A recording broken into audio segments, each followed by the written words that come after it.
from What's Up Orchids. Welcome back to my channel, and today this is going to be the last part of my environment series for now.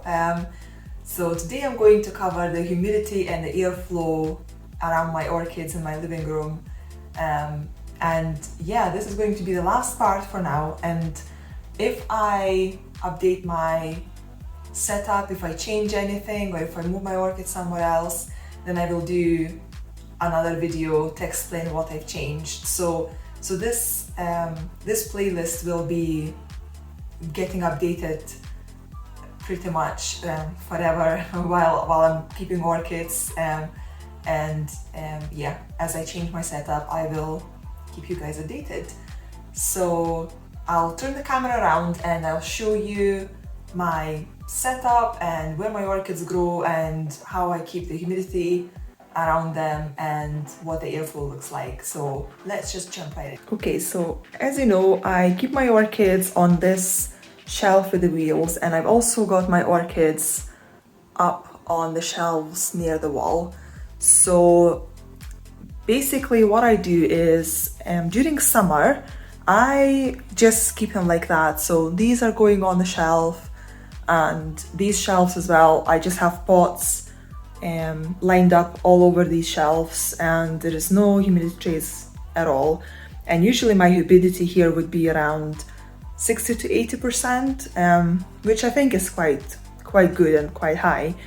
But as we started going into colder months and the heating started coming on, the humidity dropped to about 50%. So I thought maybe I will give it a try with these humidity trays to see if I can get the humidity up.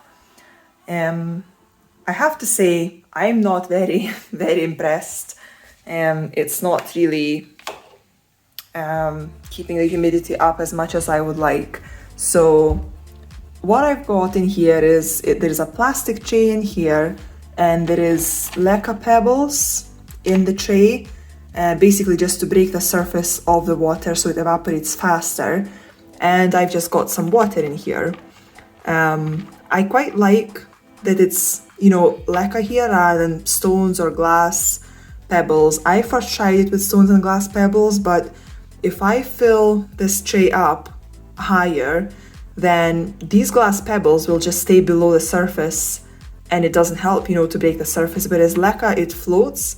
So you can see these small pebbles, they actually just swim in the water. So they float to the level of where the water surface is, which means it still breaks the surface. And then as the water evaporates, and the leca will just sink down as well. So yeah, I think the leca pebbles work a lot better for the trays. So I've been watching my humidity. I mean, today, to be honest, is exceptionally high. I've got 58% of humidity, which you can see there. If you look at the memory, which I believe I reset maybe about a week ago, so my highest has been 83%, and my lowest has been 35%. So yeah, I don't know where that high has come from, 83%. But yeah, it usually is around nearer the 50 rather than 80.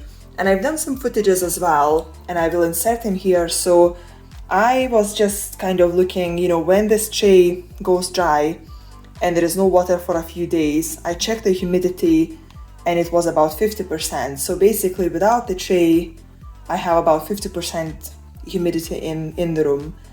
And then I filled this tray with water and waited for a couple days, and I checked the reading, and it was still around 50%. So I'm not really sure if this is working, or maybe this meter is actually too far away. I tried to keep it kind of closer to the tray around here, but still it gives me pretty low reading. But I don't know, maybe if I kept it literally above this tray, maybe it would give me a better reading, and maybe the humidity is higher around the orchids. So yeah, that's my findings so far.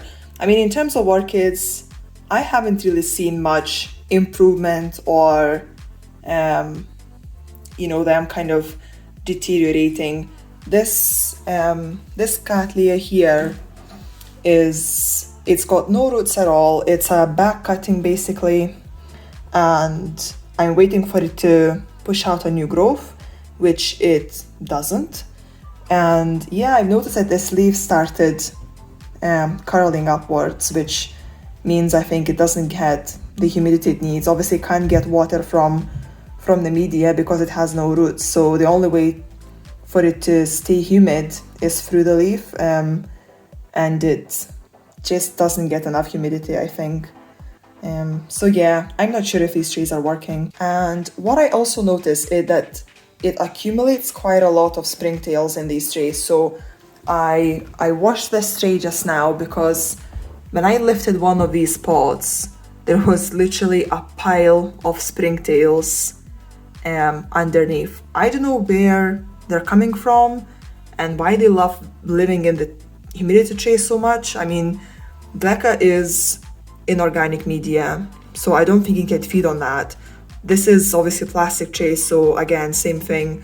So I don't know if it is something in the water that they love so much, but yeah, I cleaned this up with hot water, basically boiling water, and yeah, clean the leca as well.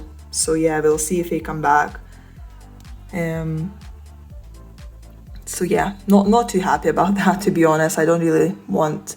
I know the springtails are not doing any damage to the orchids. In fact, they actually help them, but them sitting in humidity tray, I don't know if that really gives a lot of benefit to the orchids. So yeah, I'd rather not have them. Okay, so that was the humidity part. Now the airflow part. So I've got this quite a big fan right there, which is just standing on the floor. So it is quite high. I'm sure I can actually get it even higher. And this head can go upwards or downwards. So that's pretty good. So I can kind of direct the airflow where I want it to go. It's quite powerful as well. So I usually just put it on the lowest setting, and my orchids are still kind of, it feels like they're just blowing in the air. So if I turn this on, and if I direct it to the orchids, you can see how much they're moving.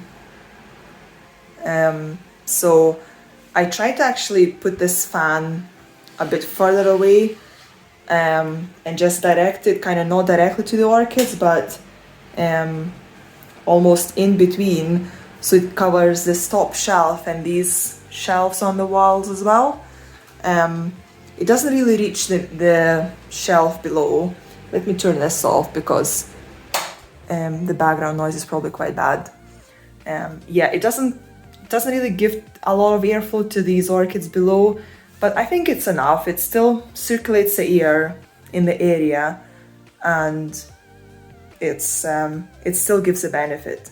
So yeah, I got this fan when my orchids started rotting in autumn, because I think at that point, that's when the airflow was reduced quite significantly. So during summer, we keep our doors open to the garden, and the fresh air comes in regularly. So I think the orchids were getting enough airflow and fresh air at that point, and they were totally fine. Plus the temperatures were higher, so the water was evaporating faster.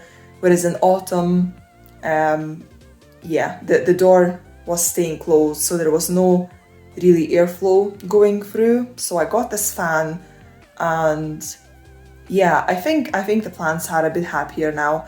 Again, I can't really see a big difference, but I can say that they stopped rotting, and I think that's obviously a good sign. So that is everything I wanted to tell you about my setup and my environment. Let me know, guys, how do you grow your orchids? If you grow them at home, how do you keep the humidity up? How do you keep the airflow? What your light situation is like? Do you have any recommendations for me? I am looking to experiment with environment this year as well. I've actually already got some thoughts in mind and some plans. I just need to really get them all finalized, and then I think I might change my setup later in the year. So all suggestions would be very welcome, and I can kind of incorporate them in my new plan, in my new setup. So yeah, please guys, let me know what you do, and that would be very much appreciated. And I wanted to say thank you so much for watching my videos and for liking and subscribing. I'm getting so much support on this channel. I honestly never thought there is so much support people get from YouTube. So I honestly cannot thank you enough. It really means so much to me, and I hope that you're enjoying the videos as well. And if you do, please give it a thumbs up. That really helps me to know what people like to watch more, so I can do the appropriate contents for people that that people actually enjoy. So give it a thumbs up, and please subscribe to my channel if you haven't yet, and if you're enjoying my videos. And I hope you're having a wonderful day, and I'll see you soon. Bye!